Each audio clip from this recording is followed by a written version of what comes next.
Bien-aimés dans le Seigneur, peuple de Dieu, l'épisode du jour est intitulé « Le premier pas vers la guérison ». Nous allons partir donc de 3 textes dans la Bible pour aboutir donc à ce premier pas. Quel est ce pas que nous sommes censés de faire? Quel est ce pas que nous sommes appelés à faire? Qu'est-ce que nous sommes appelés à faire dans un premier temps pour véritablement déclencher notre processus de guérison et pour avoir une totale et parfaite guérison dans le nom de notre Seigneur Jésus-Christ?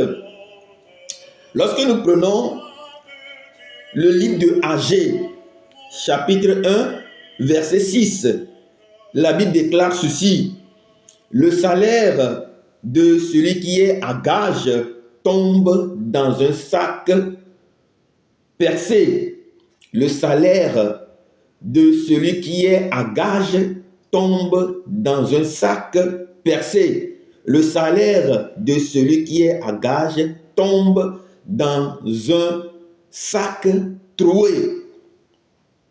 Bien-aimés dans le Seigneur, peuple de Dieu, la dernière fois, pendant que nous étions en train de prier sur notre plateforme de prière, eh bien, Dieu m'a donné une révélation pour une femme.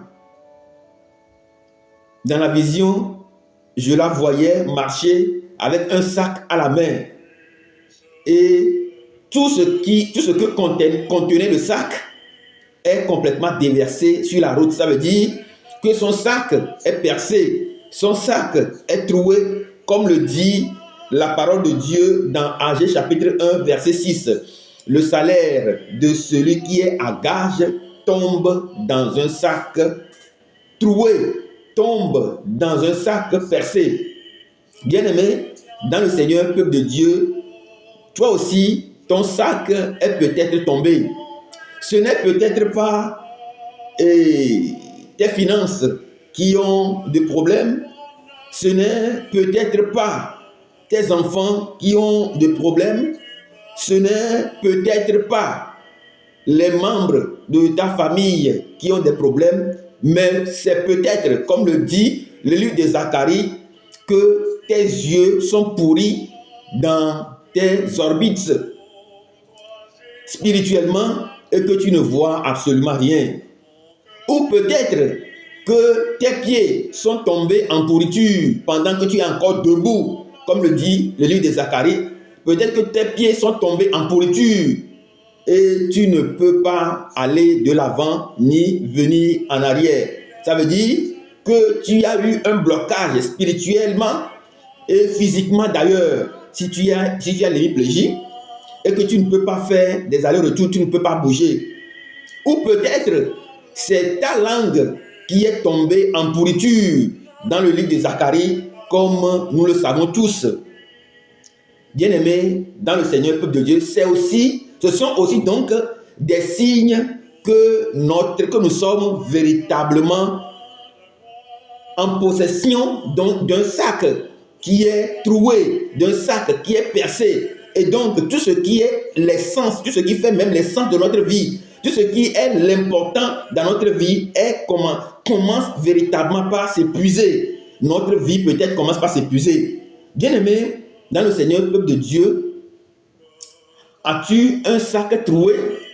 Tes finances ont peut-être des problèmes, ton économie a peut-être des problèmes, ton mariage s'écroule peut-être, ta vie personnelle s'écroule peut-être, ou ta maison s'écroule peut-être, ou il y a des divisions dans ta famille, ou en toi-même. Tu te poses beaucoup de questions. Bien-aimé dans le Seigneur, peuple de Dieu, le sac troué peut être signe que c'est peut-être ta langue qui est tombée en pourriture. Tu ne peux plus parler, tu ne peux plus écouter. Peut-être que tu t'épuises toi-même spirituellement ou physiquement, ou peut-être qu'une maladie est en train de te vider complètement, comme ce sac-là est en train de se vider. Je vais lire le second texte dans le livre de Lamentations, chapitre 2, verset 19, qui dit ceci: « Lève-toi, pousse des gémissements à l'entrée des veilles de la nuit. Répands ton cœur comme de l'eau en présence du Seigneur. Lève tes mains vers lui pour la vie de tes enfants qui meurent de faim au coin de toutes les rues. Lève-toi, pousse des gémissements à l'entrée des veilles de la nuit. Répands ton cœur comme de l'eau en présence du Seigneur. Lève tes mains pour la vie de tes enfants qui meurent de faim. Bien-aimés dans le Seigneur, peuple de Dieu, pour la vie de tes enfants qui meurent de faim. La vie de tes enfants qui meurent de faim. Peut-être que tes enfants, ou peut-être que les membres de ta famille, ils ne meurent pas de faim physiquement, mais spirituellement, il y a quelque chose qui se passe.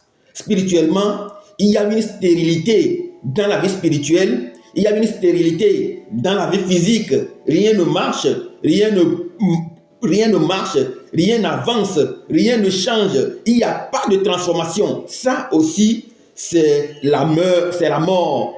Eh bien, la Bible déclare, lève-toi, pousse les gémissements, répands ton cœur. Pourquoi? Justement parce qu'il y a une maladie qu'on appelle la mort. Ça peut être physique, ça peut être matériel, ça peut être financière, ça peut être d'ordre familial, marital, ça peut être d'ordre professionnel. Dans tous les domaines, ça peut être la mort. Bien-aimé dans le Seigneur, peuple de Dieu, qu'est-ce qui est en train de mourir présentement dans ta vie?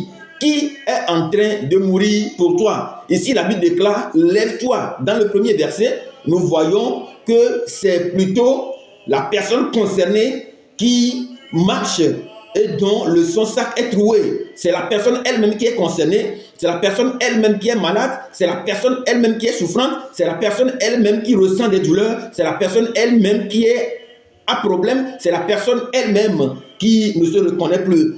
Mais dans la deuxième position, le second texte, on te demande, la Bible te demande, lève-toi et prie, répands ton cœur comme de l'eau. Pour qui? Pour quelqu'un d'autre.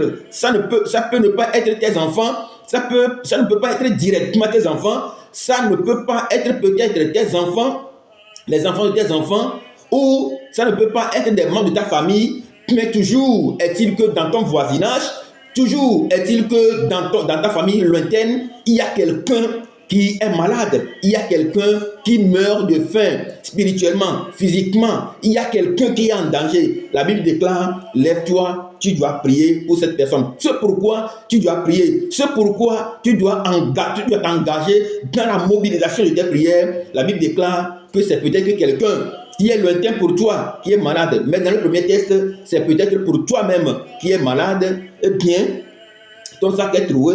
Et deuxième position, peut-être quelqu'un qui est en train de mourir pour toi. Ce n'est pas forcément que la personne meurt physiquement de la famine, mais une mort spirituelle. La famille, sa petite famille est en train de mourir. C'est la personne elle-même en train de mourir spirituellement, physiquement, ou ce sont ses enfants qui meurent, ou c'est le voisinage, ou c'est les gens du quartier. Ça veut dire que nous devons reconnaître que oui, individuellement nous sommes malades, et chacun de nous est malade d'une manière ou d'une autre, mais en même temps, il faut savoir qu'un membre lointain de ta famille peut être malade. Il faut savoir qu'un quartier peut être malade et une ville peut être malade, tout un village peut être malade, toute une nation peut être malade, tout un continent peut être malade. Bien-aimé dans le Seigneur, peuple de Dieu, le premier texte dit, c'est pour toi, tu dois faire quelque chose. Ton sac est troué.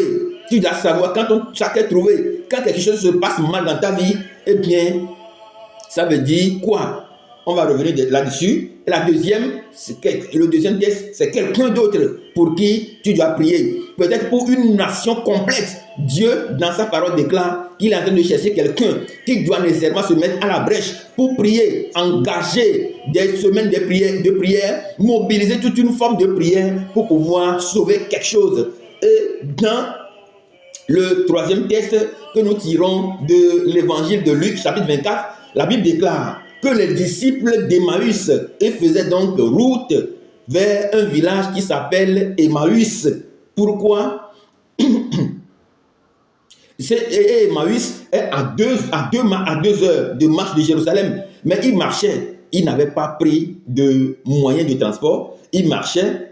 Et pendant qu'ils marchaient, eh bien, ils parlaient entre eux. Ils s'entretenaient. Ils s'interrogeaient. Pourquoi ils marchaient? Pourquoi ils s'entretenaient? Pourquoi ils s'interrogeaient? Bien-aimés, dans le Seigneur, peuple de Dieu, il y a quelque chose. Il y a un problème. Le problème, c'est que ils sont tombés malades. Pourquoi ils sont tombés malades? Parce que finalement, leur foi est ébranlée. Jésus-Christ, il a été tué. Eh bien, leur foi a été ébranlée. Seconde chose, ils ont terriblement peur. Troisième chose, ils sont finalement convaincus de leur maladie. Ils sont convaincus de leur maladie, de la peur. Ils sont convaincus de leur maladie de fragilité devant ce monde qui a tué Jésus. Ils sont convaincus de leur maladie de manque de confiance en soi, d'estime de soi, manque de confiance de ne pas pouvoir au début, eh bien, se renseigner par rapport à qui est exactement Jésus et comment l'écriture devrait donc s'accomplir. Bien-aimés dans le Seigneur, peuple de Dieu, d'une manière ou d'une autre, vous et moi, nous sommes malades d'une manière ou d'une autre. Il y a autant de maladies, il y a autant d'hommes sur la terre. Et tout un quartier peut tomber malade, toute une ville peut tomber malade, tout un pays peut être malade, tout un continent peut tomber malade et l'univers entier peut tomber malade. Bien-aimés dans le Seigneur, peuple de Dieu, nous avons dit au début de cette vidéo que cette vidéo répond à la question: quel est effectivement notre premier pas vers la guérison? Quel est le premier pas vers la guérison? Nous allons revenir dans le premier texte. Le premier texte, la Bible déclare que le salaire de celui qui est à gage, son salaire est tombé dans un sac troué. Son salaire est tombé dans un sac troué. Ton sac est troué présentement. Il y a un problème dans ta vie présentement. Il faut savoir simplement que tu es malade. Voilà. Maintenant, le premier pas, c'est quoi effectivement? Le premier pas, c'est la prise de conscience par rapport à ce que nous vivons. Le premier pas pour enclencher le processus de guérison, c'est la prise effective de conscience de ce qui m'arrive. Qu'est-ce qui m'arrive? Qu'est-ce qui arrive à cette dame pour qui Dieu m'a donné la révélation, qui marche et dont tout ce que contenait son sac se vidait au cours du chemin. Qu'est-ce qui se passe? Pourquoi son sac est en train d'être vidé spirituellement et présentement, physiquement, dans la réalité concrète? Qu'est-ce qui se passe dans sa vie? C'est le premier pas.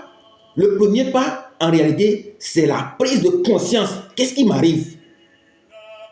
Qu'est-ce qui nous arrive? Qu'est-ce qui t'arrive? Qu'est-ce qui vous arrive? Bien-aimés dans le Seigneur, peuple de Dieu, le salaire de celui qui est à gage, ça veut dire que le salaire de celui qui est esclave de son maître, c'est justement parce que tu es esclave. C'est justement parce que celui qui est à gage est esclave de son maître que son salaire ne peut absolument rien lui faire. Son salaire ne va pas lui suffire. Il est pris en otage. Sa vie est hypothéquée. Peut-être que vous et moi, notre vie est complètement hypothéquée. On ne sait pas ce qu'on fait avec l'argent que nous gagnons. On se dit, mais dès que tu prends l'argent, ça part. Qu'est-ce qui se passe en réalité? C'est que notre vie est effectivement à gage. Nous sommes pris en otage. Tout un pays, et être pris en otage, c'est une forme de maladie. Tout un pays peut être pris en otage. Une nation peut être prise en otage. Un continent peut être pris en otage. Bien-aimés dans le Seigneur, peuple de Dieu, nous devons donc prendre conscience de ce qui nous arrive effectivement dans notre vie. Donc, cette première démarche de nous engager effectivement dans une prise de conscience demande à ce que nous sachions réellement marcher avec le Saint-Esprit. il faut avoir un grand discernement de la part du Saint-Esprit pour savoir que je suis effectivement malade, pour savoir que ce qui m'arrive présentement, c'est une maladie. Il faut avoir fait le chemin avec le Christ, avoir fait le chemin avec le Saint-Esprit, avoir fait le chemin avec l'Esprit, le don de discernement, pour comprendre effectivement ce qui se passe dans la vie de cette dame, pour qui j'ai eu la révélation et qui est d'ailleurs confirmée par la parole de Dieu. Il faut savoir, il faut avoir le discernement pour comprendre ce qui se passe. Bien-aimé dans le Seigneur, peuple de Dieu, tu te vides peut-être présentement de ton essence. Tu te vides, ta santé s'ébranle. Il y a des choses qui se passent dans ta vie. Tu dors, tu te réveilles mal, tu ne sais pas ce qui se passe. Ton sac est en train d'être vidé. Ton sac est troué parce que tu es pris à gage. Tu es à gage. Tu es pris en otage. Tu es pris en esclavage. Tu deviens esclave d'un esprit maléfique, d'un autel satanique, de l'envie, de la jalousie. Je n'aime pas ces deux mots, mais permettez-moi, entre guillemets, tu deviens esclave de quelque chose qui te vide spirituellement, physiquement, mentalement, psychologiquement. Et ça, nous devons véritablement prendre conscience, nous engager dans une démarche de conscientisation pour voir d'abord qu'est-ce qui se passe avec moi. Qu'est-ce qui se passe? Et ne pas rester dans le déni de ce qui se passe dans ma vie. La plupart du temps, nous restons dans le déni de ce qui se passe réellement dans notre vie. On est dans le déni, on refuse même, on rejette même. Il y a certains même qui sont malades.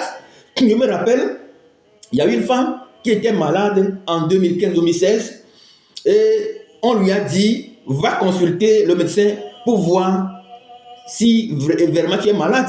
Cette dame a dit non, qu'elle n'est pas malade, qu'elle ne va pas se consulter.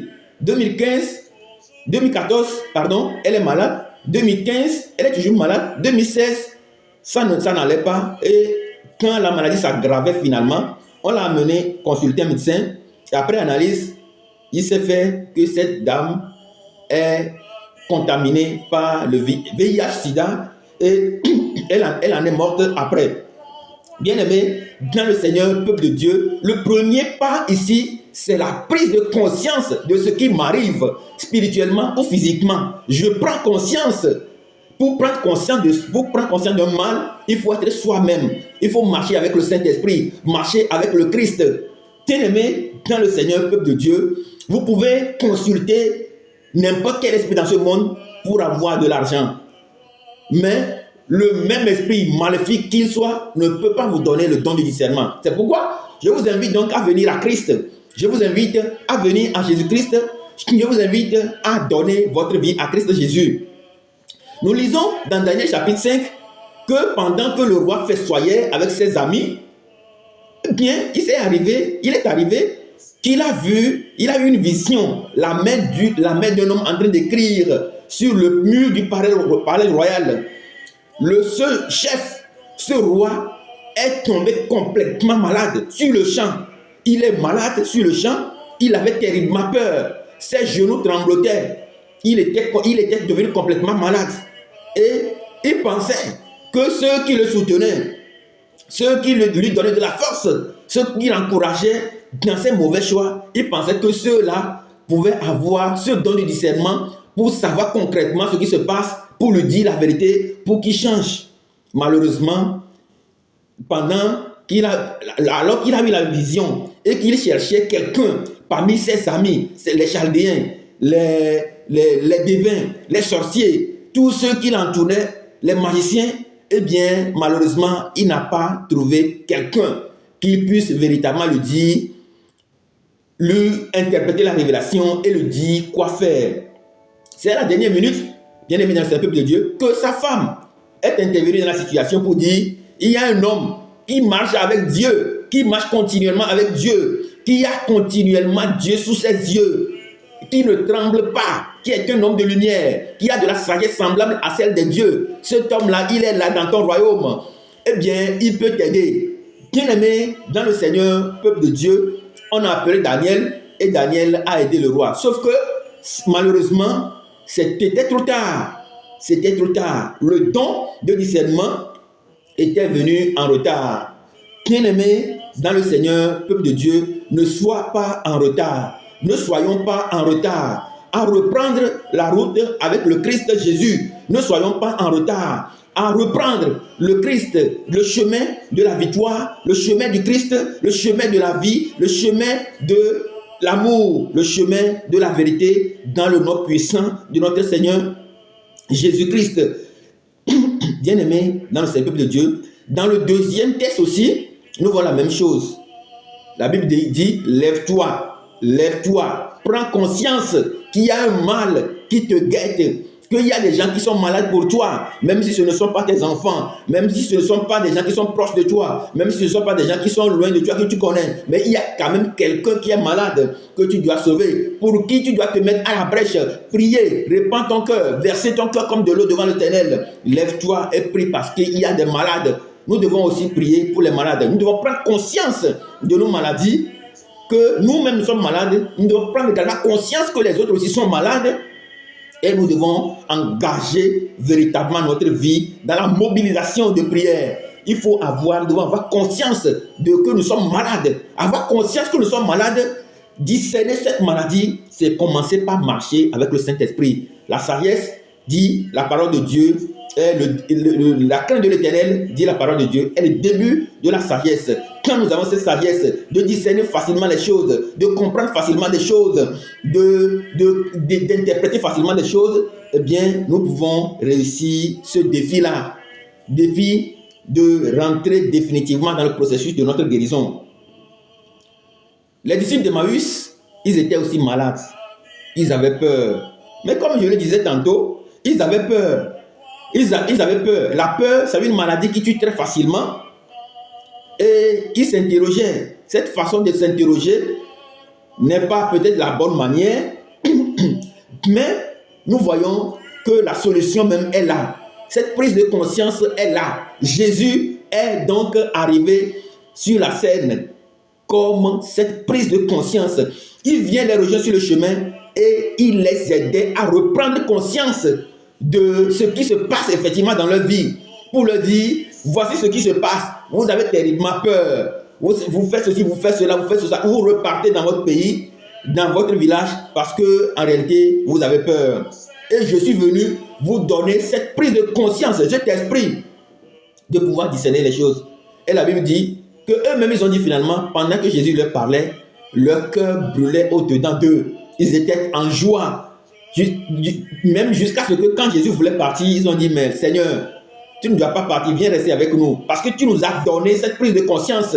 Tu nous as aidé à prendre conscience de notre mal, à savoir en réalité, à discerner en réalité quel est le mystère caché dans la mort de Jésus. Quel est le mystère caché dans la mort de Jésus? Quel est ce mystère qui est enfoui dans la mort de Jésus et que nous devons nécessairement discerner? Bien-aimés dans le Seigneur, peuple de Dieu, nous devons en réalité commencer nécessairement par prendre conscience du mal qui nous arrive,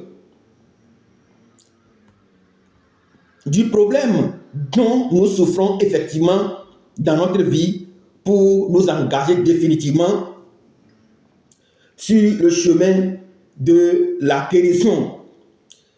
Et comme je l'ai dit ici, j'ai dit, si nous voulons avoir la guérison, nous voulons avoir la guérison, nous voulons ressentir la guérison, nous voulons faire de la guérison une expérience, il nous faut donc être capable de nommer notre réalité, de nommer la maladie qui nous encombre, la maladie qui nous agace, la maladie qui nous fait peur, la maladie qui nous domine, et d'en avoir une connaissance dégagée de ce qui va apparemment de soi, sans emprunter une autre voie que la nôtre.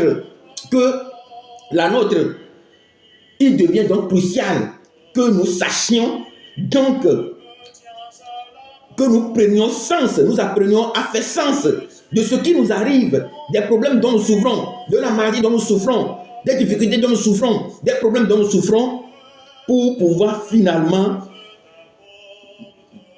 nous donner des moyens de pouvoir avoir facilement notre guérison. Pour avoir la guérison, le premier pas, eh bien, c'est d'être conscient. C'est cette prise de conscience de ce qui nous arrive.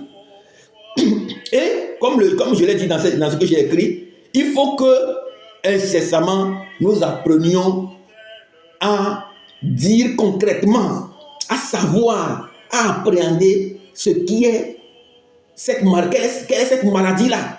Ne pas rester dans le déni.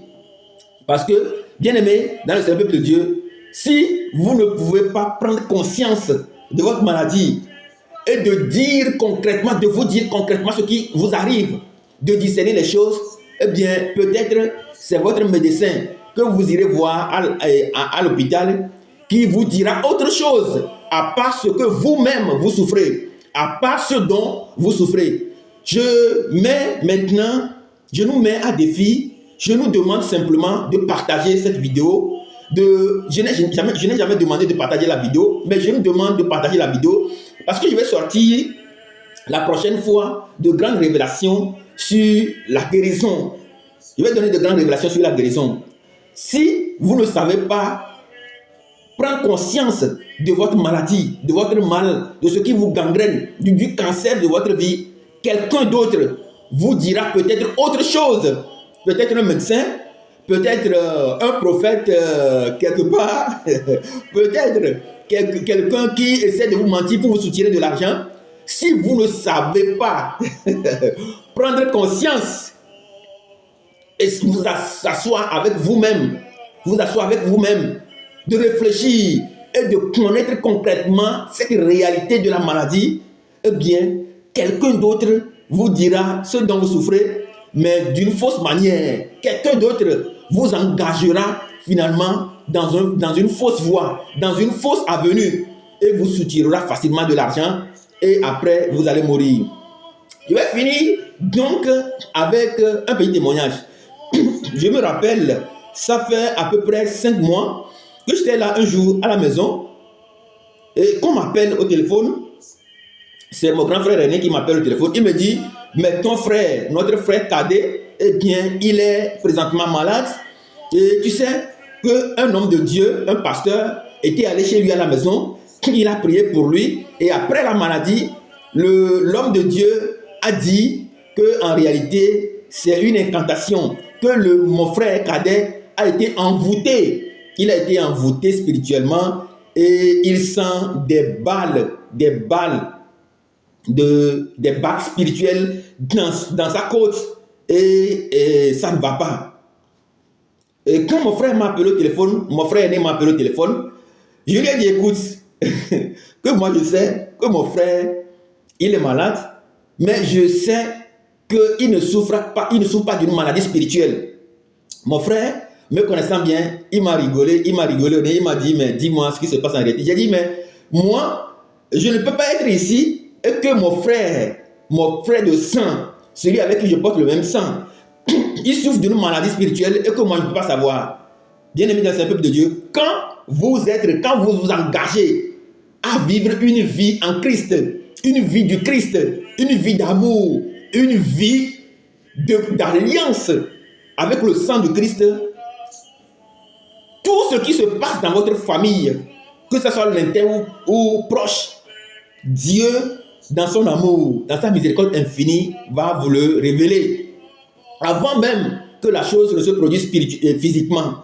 Quand j'ai dit à mon grand frère, je sais qu'il n'est pas malade, mais écoute, je vais l'appeler tout à l'heure, je vais discuter avec lui, on verra.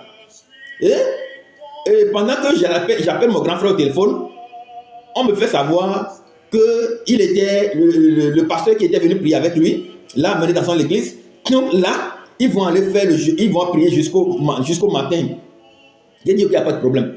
Le lendemain, j'appelle mon frère au téléphone, je lui dis, mais tu n'es pas malade spirituellement, tu n'as pas de problème d'envoûtement, je sais ton problème. Je lui ai dit, mais va consulter un médecin, va à l'hôpital, eh bien, tu verras le mal dont tu souffres. Et il a dit qu'il n'y a pas de problème. Moi, j'ai prié avec lui, et après, il voulait me dire le témoignage du pasteur. Je lui ai dit, non, ne me parle pas, je ne veux pas savoir ça, s'il te plaît. Je veux que tu ailles à l'hôpital et le lendemain, après, tu me donnes les résultats, on verra. Mon grand frère, cadet, il était parti à l'hôpital le lendemain. Il a fait ses analyses. Et ce qu'on a vu, va vous glacer le sang. Bien-aimé, dans le Seigneur de Dieu, si vous ne pouvez pas prendre conscience, discerner votre mal, ce qui domine, ce qui vous prend à gage, ce qui esclavagise votre vie, ce qui vous maintient dans la peur, dans la mort, eh bien, quelqu'un d'autre viendra vous dire autre chose qui n'est pas ce dont vous souffrez, et cela peut facilement vous conduire à la mort. Bien-aimés, dans le Seigneur, peuple de Dieu, nous vous souhaitons à tous et à toutes bon dimanche et à dimanche prochain dans le nom puissant de notre Seigneur Jésus-Christ. Amen.